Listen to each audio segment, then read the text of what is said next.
दिदी 2-4 दिन भयो मसँग मम्मी राम्रोसँग गफै गर्नुहुन्न। के भएको छ कुनी? ए हो, जाऊ 2-4 शब्द नानीको तारिफ गरिदेऊ, मम्मी खुसी हुनुहुन्छ।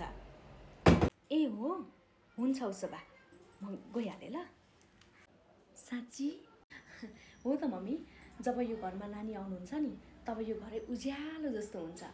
नानी नभएर एकदमै शून्य भएको छ मम्मी। ए हो, उसो भए फोन लगा त, त्योसँग म अहिले कुरा गर्छु। तेरी कान्छी भाउजूले तँलाई कति माया गर्छे भनेर। लगा फोन। ए हुन्छ। ए लिनुहोस्। सुन त। नानी के गर्दैछौ? यहाँ तिम्रो कान्छी भाउजूले तिम्रो कुरा गरेको गर्छिन्, तिमी बिना यो घरै शून्य भएको छ भन्छिन्, खाली त्यसो भन्छिन्।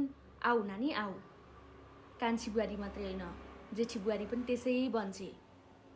दुइटै तेरा भाउजूहरू, दुइटै तँ बिना एकदमै यो घर शून्य भयो भनेर मर्न आँटिसके। मलाई यहाँ किचकिच गरेर छिटो बोलाउनु भनेर वाक्क लागिसके। आऊ नानी आऊ।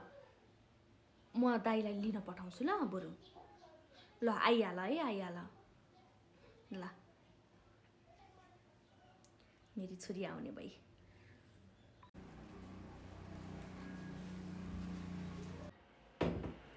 दिदी मैले त अलिअलि तारिफ मात्रै के गरिदिएको थिएँ नानीको, मम्मीले त फोन गरेर नानीलाई यहीँ बोलाउनु भयो।